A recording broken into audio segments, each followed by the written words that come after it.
अच्छा विचार है।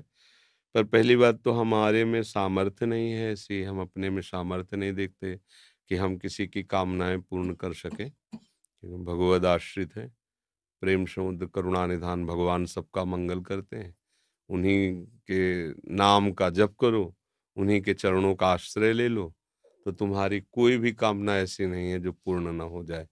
पर क्या है कि हम लोग पापाचरण नहीं छोड़ते। जैसे लोग कहते हैं ना कि भाई हमने देखा नाम जप करके 10-5 दिन या कुछ है, हमारी कामना पूर्ण नहीं हुई।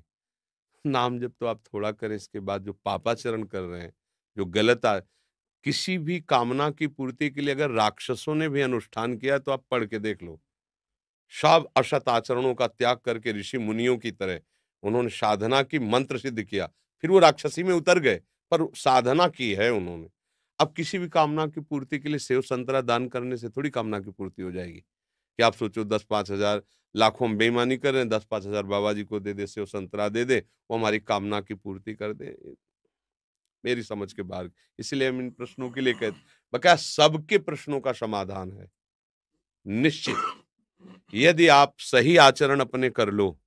क्योंकि तुम्हारे दुख का कारण तुम्हारे बुरे आचरण है, पुराने, और अभी तुम नए बुरे आचरण कर रहे हो, तो अब थोड़ा भी सुकृत करोगे तो बुरे आचरण फन काट करके खड़े हो जाएंगे तुम्हारे नाश के लिए, क्योंकि वो नष्ट नहीं होना चाहेंगे, तुम्हें दंड देंगे, तो तुम्हारे सुकृत से अश्रद्धा कर देंगे, संतों से अश्रद्धा कर देंगे, भजन में अरुचि पैदा कर देंगे, और वो फिर आक्रमण करेंगे। और वो जब तक अशुचि कर्म तुम्हारे हैं, तब तक तुम्हें वो सुखी नहीं होने देंगे। अगर नौकरी भी लग गई है, फैक्ट्री भी चल रही है, तो ऐसी बाधा खड़े करेंगे, और टेंशन मुक्त नहीं हो सकते। तब लगी कुशल न जीव को सपने मन विश्राम, जब लगी भजत न राम को शोक धाम तज काम। पक्का सिद्धांत है। आप सब अपने आचरण सुधार लो, खान पान सुधार लो, और अगर थोड़ा भी रामकृष्ण हरि जपोगे तो तुम्हारा मंगल हो जाएगा। कौन ऐसा काम है जो भगवान की कृपा से ना हो जाए?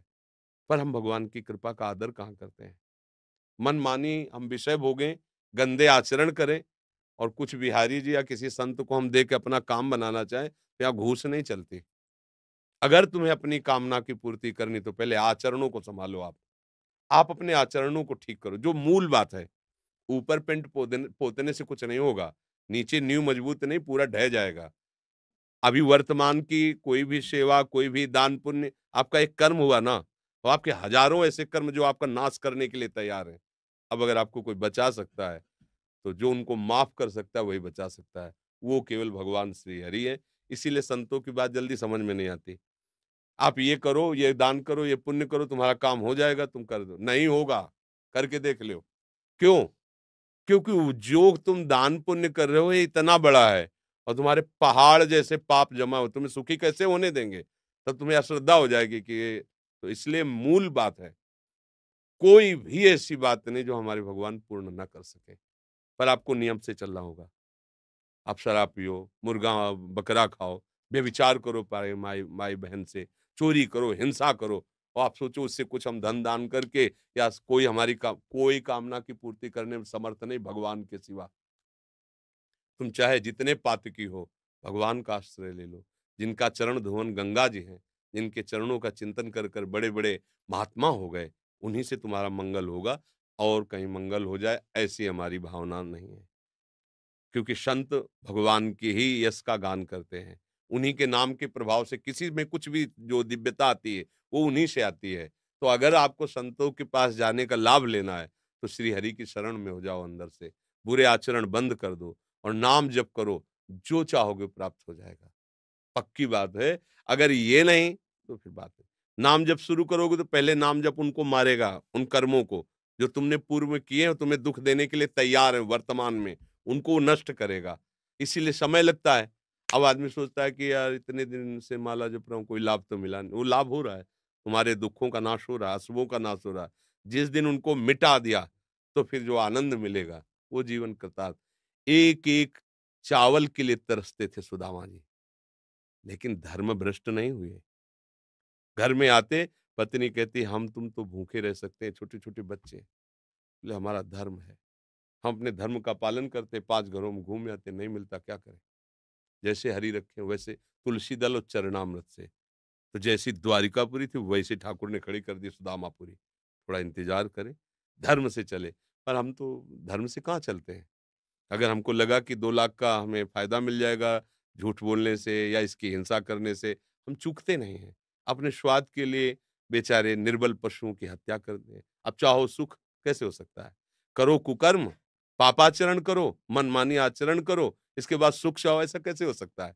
बोओ बबूल और सोचो कि हमें आमरस मिल जाए, कैसे मिल जाएगा आमरस? तुमने बबूल बोया तो वही काटना पड़ेगा। अब वो नाटक में फँसे हुए हमारी वृत्तियाँ हैं, तो हमको कोई बड़ा मतलब कैसे तुम्हें बताएँ? बिल्कुल उसको परिचय नहीं भगवान का। और जाते हैं लोग, हमारा दुःख दूर कैसे हो? बोले तुम्हें एकांतिक तुम्हें बलि देनी पड़ेगी। तुम्हें ये करना पड़ेगा। अरे यार! कैसे कैसे पागल बना रहे हो? किसी की हत्या करके, किसी की हिंसा करके, किसी से व्यभिचार करके, किसी का मंगल होने वाला है। खुद पता नहीं उसको मंगल किसे कहते हैं।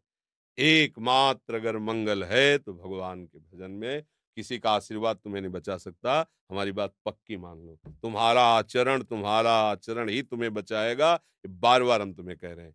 अगर तुम गलत करते हो तो तुम्हें कोई नहीं बचा सकता। अगर तुम सही से चलते हो तो तुम्हें कोई नहीं मिटा सकता, कोई गिरा नहीं सकता क्योंकि भगवान वहीं देख रहे हैं जहाँ आप हो। आजकल हमारे लोगों की क्या बुद्धि है, हम तो खूब भोग भोगे मनमानी और ये साधु महात्मा जो भजन करते हैं ना, इनको कुछ दे देंगे बेचारे, वो भजन करके हमारा सब कुछ सुधारते रहेंगे। ऐसा कभी हुआ है? कभी हो सकता है? नहीं हो सकता। अगर ऐसा कहीं है, वो नहीं है, जो होना चाहिए वो नहीं है। एक ही बात है, आप अपने को सुधार लीजिए, आप अपने आचरण पवित्र कीजिए और नाम जप कीजिए, सब ठीक हो जाएगा। समय लगेगा, पर जब दीपक की तरह जलोगे, कुल परंपरा तक चलते रहोगे और एकदम हाइलोजन की तरफ फ्यूज हो जाओगे। अधर्म क्या करता है? हाइलोजन की तरह, अरे फटाफट गाड़ी आई, फटाफट रुपया पैसा और सब, और फिर क्या हुआ? पूरा परिवार गाड़ी की चटनी बन गया। अरे बोले हो गया। ये अधर्म है।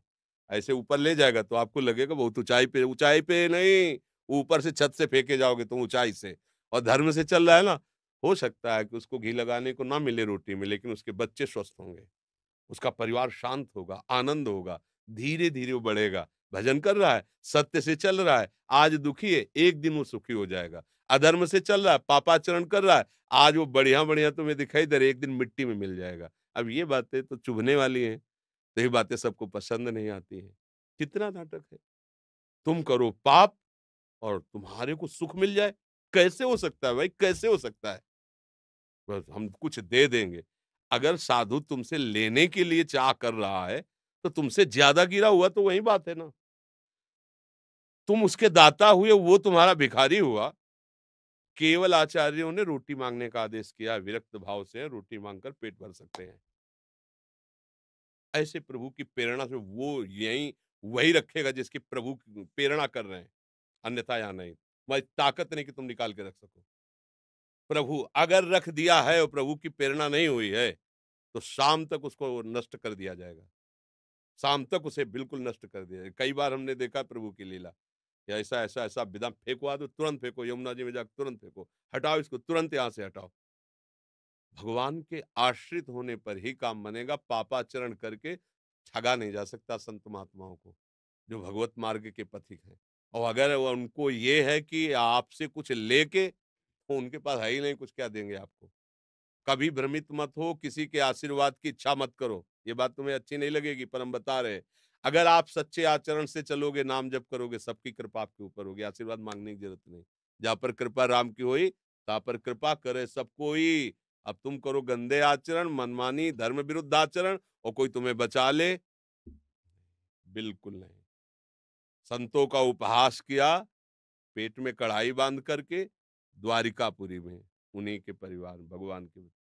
शाप दिया तुम्हारे कुल का नाश कर, भगवान ने बिल्कुल नहीं मिटाया। किया है उपवास तो भोगो। भगवान है, वो ऐसे जरा में 1 सेकंड में सब मिटा सकते थे। टांग पे टांग चढ़ाए, आराम से देखते रहे, सब मार-मार जाओ। जब वो अपने परिवार के आचरण का जब फल आया तो नहीं बचाया, तो तुम्हें कैसे बचा लेंगे? तुम आचरण सही करो, तब तुम किसी से आशीर्वाद की जरूरत नहीं है। ये जो है ना, आज बाबा जी ने आशीर्वाद दे दिया हमारा, हाँ, ये आशीर्वाद मान लो, हमारी बात मान लो, हरि के चरणारविंद का आश्रय ले लो। प्रणत कामदम पद्मजार्चितम, धरणि मंडनम ध्येयमापदि।